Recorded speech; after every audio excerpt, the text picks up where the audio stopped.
Hello students, I am Ganesh Sani, TGT English from Kendriya Vidyalaya Kimin. I welcome you all in this online session of English language and literature. My dear students, as you can see over here, today I have brought a new lesson of class 9 from Beehive book. My dear students, today we are going to take the very first poem of the book. Yeah, here it is the title of the poem, The Road Not Taken by William Wordsworth. My dear students, before we move on, let us know what are the things we are going to cover in this presentation. In this presentation, we will be covering about the poet, introduction of the poem, stanza-wise explanation, literary devices used in the poem, and self-assessment. Yes, my dear students, whenever we choose a work of literature for the purpose of studying, it is very necessary to know about the personality who has authored or composed that specific work of literature. My dear students, as you can see over here, we are going to read about William Wordsworth, who has composed this particular piece of poetry. My dear students, let us know about the poet William Wordsworth, born in England in 1770. Poet William Wordsworth worked with Samuel Taylor Coleridge, who is known as S.T. Coleridge, on lyrical ballads. Wordsworth also showed his affinity for nature with the famous poem I Wandered Lonely as a Cloud. He became England's poet laureate in 1843, a role he held until his death in 1850. This was a brief lifespan or the description of life of William Wordsworth. Yes, here it is the introduction of the poem. My dear students, the poem is about the struggle while making decisions in life. There are two paths to follow, the one on which everyone walks and the other that is opposite to the crowd. In the poem, The Road Not Taken, the road symbolizes our life. The poet says that the path that we don't choose in our life, the road not taken. He describes his feelings about that choice that he had left in the past. The path which we have chosen decides our future, our destination. The important message that the poet wants to give is that the choice that we make has an impact on our future, and if we make a wrong choice or decision, we regret it but cannot go back on it. So we must be wise while making choices. We must be intelligent enough while making decisions. Otherwise, consequently, we will be repenting and lamenting. Yeah, here it is the first stanza of the poem. Two roads diverged in a yellow wood, and sorry, I could not travel both.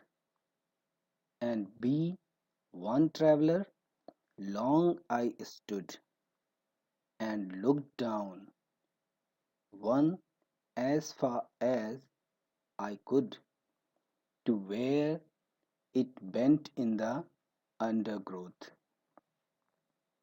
My dear students, let us discuss some difficult words also. As you can see in the bottom, I have mentioned the words and their meanings also. Diverged means separated and took a different direction. Yellowwood, a forest, with decomposing leaves, and undergrowth, dense growth of plants and bushes means the forest. As you can see, one picture is also given here. The road is separated into two. Now it is divided into two. We will move on to the explanation part. Yes, this is the explanation for stanza 1. Once the poet was walking down a road and then there was a diversion. There were two different paths and he had to choose one out of them.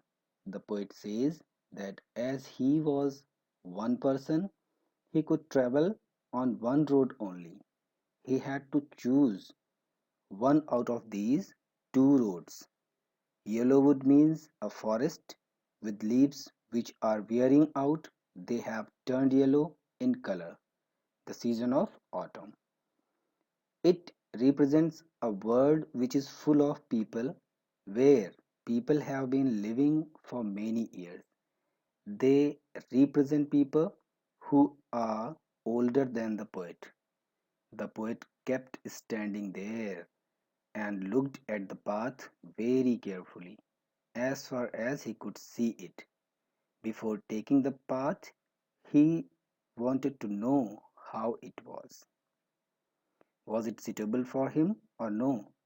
He was able to see the path till from where it curved, after which it was covered with trees and was hidden. It happens in our life also. When we have choices, we have alternatives, but we have to choose only one out of them. We take time to think about the pros and cons, whether it is suitable for us or not. Only then we take a decision on what path we should choose. Now we will be taking second stanza of the poem. Here it is.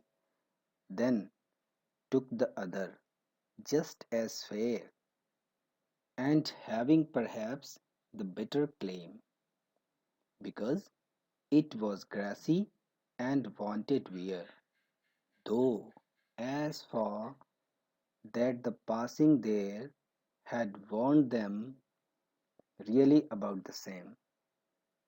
Let us have a glance of difficult words. Fair, as good as the other one. Claim, better option. Grassy, unused, wanted wear. Had not been used. No traveler had used that path. Now we will move on to the explanation part. Yes, this is the explanation of the stanza 2. The poet kept on looking at one path for a long time to check if it is the right path for him or not. Then he decided and started walking on another path because he felt that the both paths were equally good. He says just as fair, so he felt that both paths were equally good and started walking on one of them. He adds that maybe he felt that the path was better for him, so he chooses it as it had grass on it, which means that it was unused. Not many people had walked on this path earlier. That is why this path was grassy and wanted wear means that it was not walked over by many people. After he walked on the path for some distance, he realized that both the paths had been worn out the same way. Both the paths were similar and worn out. Even in our life, we take any path or option, but all of them have the same benefits, disadvantages, problems, challenges, and we must face them. We think that we are choosing a better option, but it is not that way.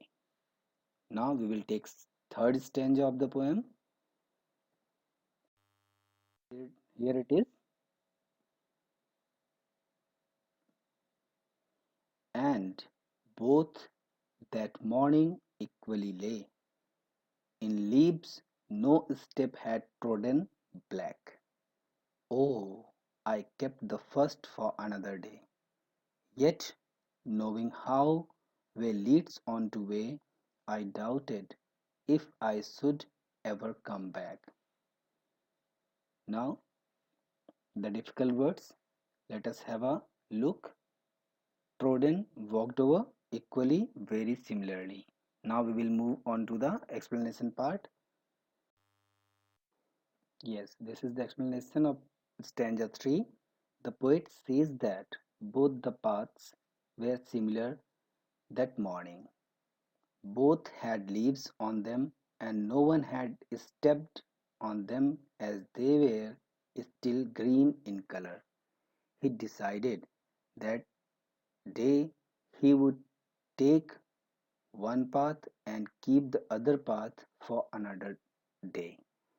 He knew that one way leads on to another way.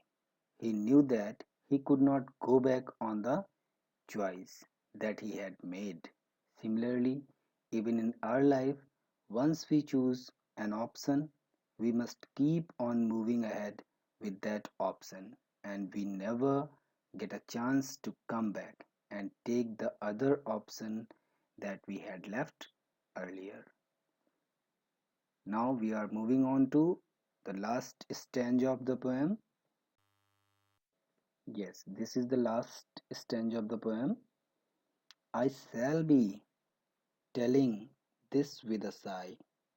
Somewhere, ages and ages hence, two roads diverged in a wood, and I took the one less traveled by, and that has made all the difference. In this stanza, there are two difficult words. Let us have a look. Sigh, deep breath. Hence, here in this context, in the future. Now we will move on to the explanation part. Here it is the explanation of stanza 4. He says that in the future he will take a deep breath and say that once upon a time he had reached such a point in life that there were two options for him, and he traveled on that road which had been traveled upon by lesser number of people. That decision of his decided his future. Similarly, in future, when you grow up, then you will say that once upon a time when you were young, you had two options. The choice that you made you what you became of it. This is a very strong message for all the students that you should be wise and be careful while making choices out of the options that you have in your life, because your future depends on the choices that you make today. My dear students, in this way we have completed the explanation, stanza wise explanation. Yeah, dear students, let us discuss some literary devices which have been used in this poem. The very first thing, that is rhyming scheme. My dear students, here in this poem you will find rhyming scheme in this sequence A B A A B. Next thing is symbolism. As we have discussed earlier in this video, the two roads have been presented as the symbol of our choices in our life. So that's why It is the example of symbolism. My dear friends, let us take another literary device, that is anaphora. Here you can see word and is being repeated at the beginning of lines 2, 3 and 4. That's why this is an example of anaphora. Next device is alliteration. Here you can see the first example is wanted, where W sound is being repeated. Another example is first for. Here F sound is being repeated. And though, that. Here TH, the sound is being repeated. That's why this is the example of alliteration. Now we will move on to the next literary device, repetition. Here you can see ages. This word is repeated. Two roads diverged in a wood. This sentence is repeated in stanza 1 and stanza 4. Students, these are the questions for self-assessment part. You try these questions by yourself. Thank you for watching. Dear friends, stay happy, stay blessed, keep watching my videos. Once again, thank you very much.